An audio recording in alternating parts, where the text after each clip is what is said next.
Cerita dimulai dengan suasana kota Dunkirk yang benar-benar sepi. Hening, jalannya kosong. Rumah-rumah terbuka tanpa penghuni. Hanya suara angin dan kertas propaganda musuh yang berterbangan. Di jalan ini, sekelompok tentara muda Inggris berjalan perlahan. Mereka mencari apapun yang bisa dimakan, karena sudah berminggu-minggu terjebak di wilayah musuh. Di antara mereka ada satu orang, Tommy, yang akan menjadi salah satu karakter utama dalam sudut pandang darat. Mereka berjalan santai, mencoba membuka pintu rumah yang sudah ditinggalkan. Tapi suasana menegangkan langsung pecah saat beberapa peluru mendadak menembus udara.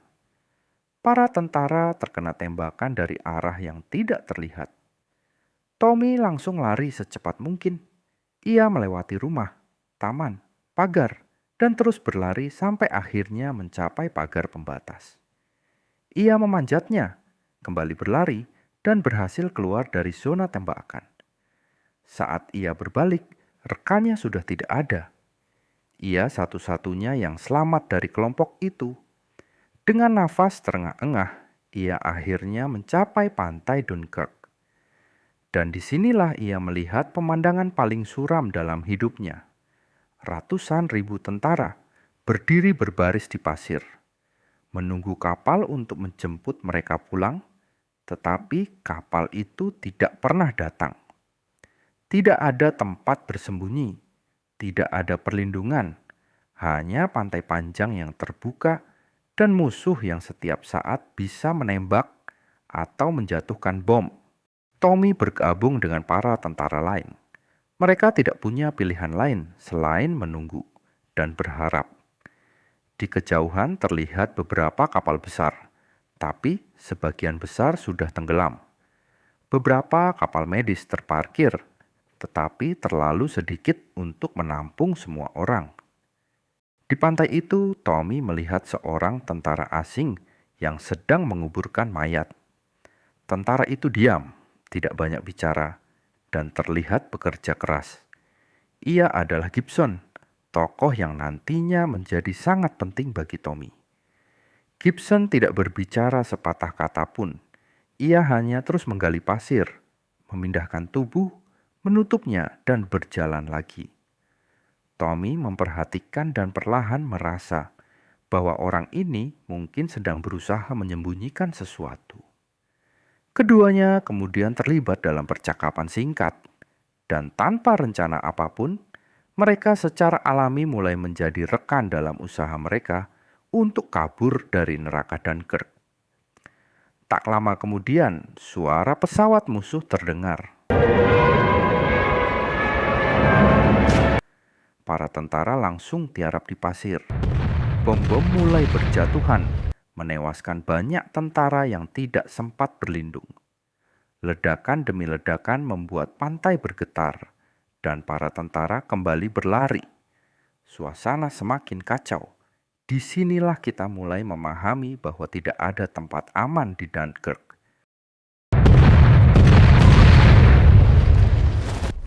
Where's the bloody Air Force? Di tengah kekacauan itu, para perwira Inggris berdiskusi. Salah satu perwira senior, Kolonel Winant, menjelaskan situasi sebenarnya. Ratusan ribu tentara sekutu terjebak di pantai Dunkirk. Mereka tidak bisa bergerak maju karena pasukan Jerman sudah mengepung mereka. Mereka juga tidak bisa mundur karena lautan terbuka tidak memberi perlindungan. There are 400,000 men on this beach, sir. On it back. Britain's next, and then the mole it is then, gentlemen. Inggris memutuskan untuk mengerahkan semua kapal yang tersedia. Tidak hanya kapal militer, tapi juga kapal nelayan, kapal yacht, kapal penumpang kecil, hingga perahu-perahu sipil. Operasi ini kelak dikenal sebagai Operation Dynamo, salah satu momen paling bersejarah dalam Perang Dunia Kedua. Rencana evakuasi mulai dijalankan, tapi masalahnya adalah setiap kali kapal besar datang, mereka selalu diserang. Bom, torpedo, serangan udara. Tidak ada kapal besar yang berhasil membawa banyak pasukan tanpa menjadi target empuk pesawat Jerman. Tommy dan Gibson sama sekali tidak tahu strategi besar ini. Yang mereka tahu hanyalah satu hal. Kalau tetap di pantai, kami mati. Kalau kapal datang, kami mungkin selamat. Tapi kapal itu belum tentu bertahan. Dan waktu terus berjalan. Cerita berpindah ke sudut pandang laut. Di Inggris, seorang pria parubaya bernama Mr. Dawson sedang menyiapkan kapalnya. Putranya, Peter, membantu memeriksa mesin dan perlengkapan dasar. Mereka sedang menunggu tentara Inggris datang mengambil kapal mereka untuk operasi penyelamatan. Tapi ternyata, Dawson memutuskan bahwa ia sendiri yang akan membawa kapal ini menuju Dunkirk. Menurutnya, tentara punya tugas besar, dan warga sipil pun bisa membantu dengan cara mereka sendiri. Seorang remaja bernama George ikut serta dalam perjalanan itu. The war, George! I'll be useful, sir. George ingin melakukan sesuatu yang berarti, alih-alih hanya jadi remaja biasa. Ia ingin menjadi bagian dari sejarah. Namun mereka belum tahu bahwa perjalanan ini bukan sekadar misi kepahlawanan. Mereka akan menghadapi pesawat tempur musuh, kapal yang tenggelam, dan situasi berbahaya yang mungkin hanya bisa mereka lihat di perang. Kapal Dawson pun berangkat menyeberangi Selat Inggris menuju Dunkirk. Dari sini, kisah mereka berubah menjadi kisah keberanian warga sipil yang luar biasa. Sudut pandang ketiga, udara. Seorang pilot RAF bernama Ferrier bersama rekannya Collins menerbangkan pesawat Spitfire menuju Dunkirk. Mereka ditemani satu pilot lain yang menjadi pemimpin formasi. Tugas mereka adalah melindungi kapal-kapal evakuasi dari pesawat bomber musuh. Ferrier mengecek alat pengukur bahan bakar. Jarumnya macet, tidak bergerak. Artinya ia tidak tahu berapa banyak bahan bakar yang tersisa. Tetapi ia tetap melanjutkan misi. Ini langsung membangun ketegangan karena sejak awal Ferrier tahu bahwa peluangnya untuk kembali hampir mustahil. Namun ia tetap terbang karena jika ia tidak melindungi pasukan di bawah, tidak akan ada kapal yang bisa bertahan. Ketiga sudut pandang, daratan, laut, dan udara, sekarang mulai bergerak menuju satu titik pertemuan, pantai Dunkirk.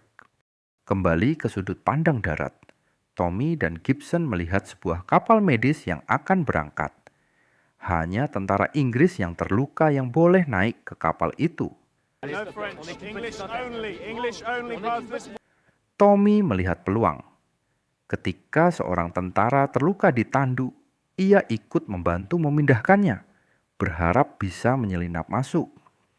Gibson ikut membantu secara diam-diam. Mereka berdua berharap bisa naik tanpa diperiksa terlalu ketat. A few moments later. Rencana itu berhasil. Mereka masuk ke kapal. Begitu kapal menjauh dari dermaga, para tentara di pantai melihat kapal itu sebagai simbol harapan. Mungkin kapal lain akan datang, tapi sayangnya harapan itu tidak bertahan lama. Beberapa menit setelah mengarungi lautan, boom! Torpedo dari kapal selam Jerman menghantam kapal itu dari sisi kiri. Seluruh bagian kapal terguncang keras. Air langsung masuk. Kapten memerintahkan untuk meninggalkan kapal. Suasana sangat kacau. Tentara saling berdesakan, beberapa terjebak. Teriakan meminta tolong terdengar dari berbagai ruangan. Tommy akhirnya berhasil mencapai permukaan. Gibson muncul beberapa detik kemudian. Tapi ratusan tentara lainnya tidak selamat. Kapal itu perlahan tenggelam, dan ratusan nyawa ikut tenggelam bersamanya. Harapan pertama mereka gagal. Sementara itu, kapal Dawson mengarungi lautan menuju Dunkirk. berlama-lama kemudian. Di tengah perjalanan, mereka menemukan seorang tentara yang selamat dari serangan kapal sebelumnya. Tentara ini trauma berat. Ia memohon kepada Dawson agar jangan pergi ke Dunkirk. If we go there, we'll die. Menurutnya, itu adalah tempat pembantaian. Tidak ada yang bisa dipanggil penyelamatan. Namun Dawson tetap berangkat. You should be at home. Well, there won't be any home. Melihat itu, tentara yang trauma tersebut panik dan mendorong George hingga jatuh ke tangga kapal. Kepala George terbentur keras dan ia mengalami cedera serius. Penglihatannya kabur. Ia tidak bisa berdiri tegak. Peter membantu George berbaring dan mencoba menenangkannya. Namun luka di kepalanya terus bertambah parah. Can't see. George berkata pelan, "Aku ingin masuk koran, ingin melakukan sesuatu yang berarti." Kata-kata ini sangat sederhana, tapi sangat menghentak. Film ini menunjukkan bahwa bukan hanya tentara yang berjuang, warga sipil pun mempertaruhkan nyawa di tengah perang. Sementara itu, di suatu dimensi yang lain, Pilot Farrier dan Collins menghadapi pesawat musuh pertama. Collins berhasil menembak jatuh pesawat itu. Tetapi di saat yang sama pesawatnya sendiri terkena tembakan balasan. Sistemnya rusak dan ia tidak bisa mengendalikan pesawat. Collins jatuh ke laut. Farrier yang kehabisan bahan bakar harus membuat pilihan. Menyelamatkan diri atau tetap terbang dan melindungi kapal-kapal di bawah. Ia memilih tetap melanjutkan misi. Dalam adegan ini, Nolan sengaja membuat waktu terasa sangat lambat. Suara mesin pesawat, hembusan angin, dan getaran kokpit memberi nuansa bahwa Farrier sedang mempertaruhkan hidupnya. Ia tahu betul, setelah ini ia tidak bisa pulang. sementara itu, di suatu dimensi yang lain, Tommy dan Gibson bersama beberapa tentara lain menemukan bangkai kapal yang terdampar di pantai pasang surut. Mereka bersembunyi di dalam bangkai itu untuk menunggu air naik. Jika air naik, kapal mungkin bisa mengapung kembali dan membawa mereka pergi menjauh. Namun situasi di dalam bangkai kapal itu sangat tidak aman. Ketika para tentara berusaha bersembunyi, beberapa tentara lain mulai saling curiga. Masalah pertama datang ketika tentara Jerman di kejauhan menembaki kapal itu dari luar sebagai latihan. Peluru-peluru menembus dinding kayu kapal dan menciptakan lubang-lubang kecil.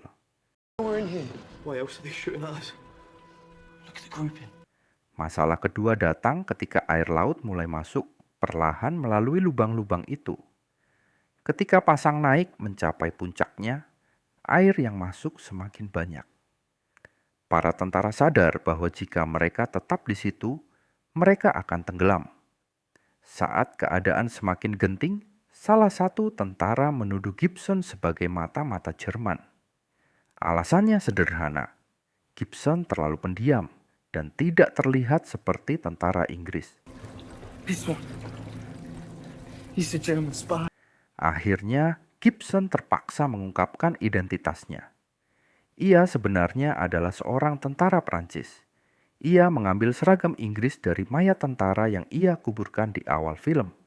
Ia melakukan itu hanya untuk satu alasan, supaya aku bisa pulang.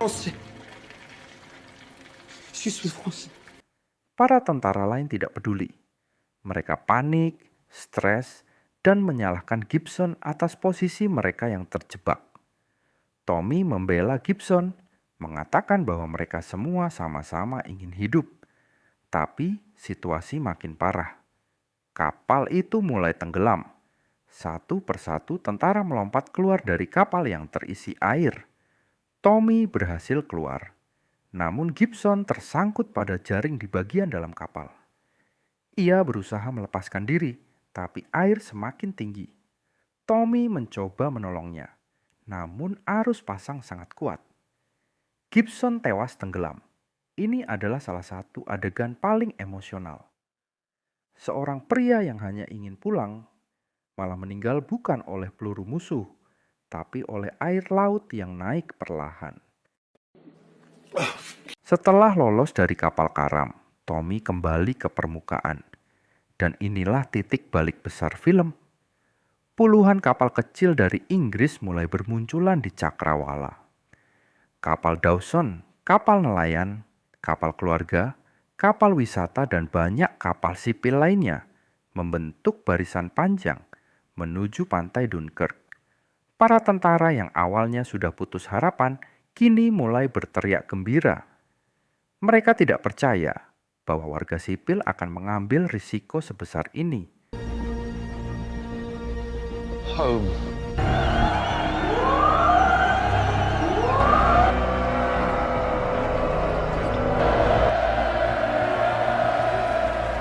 Sementara itu, di suatu dimensi yang lain, Di langit, Farrier kembali bertarung. Dengan bahan bakar yang hampir habis, ia menembak jatuh pesawat-pesawat pengebom Jerman yang hendak menyerang kapal-kapal kecil. Setiap detik terasa semakin menegangkan, karena jika masih ada satu pesawat musuh yang lolos, ratusan tentara di bawah bisa mati.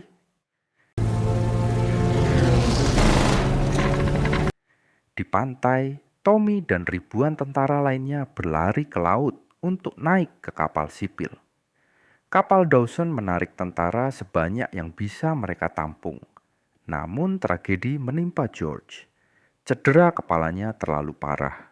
Ia meninggal di dalam kapal Dawson. He's dead, mate. Peter, putra Dawson, memutuskan untuk mengabarkan kematian George kepada wartawan setelah mereka pulang ke Inggris. sementara itu di suatu dimensi yang lain, Farrier kehabisan bahan bakar. Mesin pesawatnya berhenti.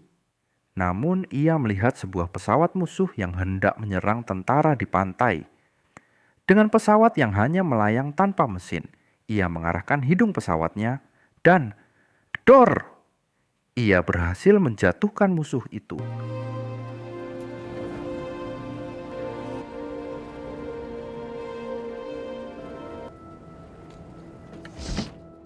A few moments later. Dengan sisa tenaga pesawat, ia mendarat darurat di pantai musuh. Ia keluar, menyalakan api pada pesawatnya agar tidak jatuh ke tangan Jerman. Sesaat kemudian, ia ditangkap tentara Jerman. Ia tahu sejak awal bahwa misi ini adalah jalan satu arah, dan ia tetap melakukannya. sementara itu di suatu dimensi yang lain, Kapal Dawson dan kapal-kapal sipil lainnya akhirnya tiba di Inggris. Tommy dan para tentara yang selamat turun ke dermaga masih merasa bersalah karena belum memenangkan perang. Namun penduduk Inggris menyambut mereka dengan tepuk tangan. Ada yang memberikan selimut, ada yang memberikan makanan, ada yang berteriak, "Kalian sudah melakukan yang terbaik." Hold on, lads. Hold on. Berlama-lama kemudian. Tommy membaca koran yang berisi pidato Winston Churchill. "Kami akan bertarung di pantai-pantai." Sebuah pidato yang memberi semangat bahwa perang masih panjang. Tetapi Dunkirk adalah awal dari harapan baru. Tommy akhirnya menyadari bahwa pulang hidup-hidup bukanlah aib. Itu adalah kemenangan. Dan itulah kisah menegangkan dari Dunkirk. Perjuangan, ketakutan, dan harapan yang bertabrakan di satu pantai sempit. Kalau kamu suka cara aku bawain alurnya, jangan lupa like dan subscribe biar kamu nggak ketinggalan cerita-cerita seru berikutnya. Terima kasih sudah menonton sampai akhir. Sampai jumpa di video selanjutnya.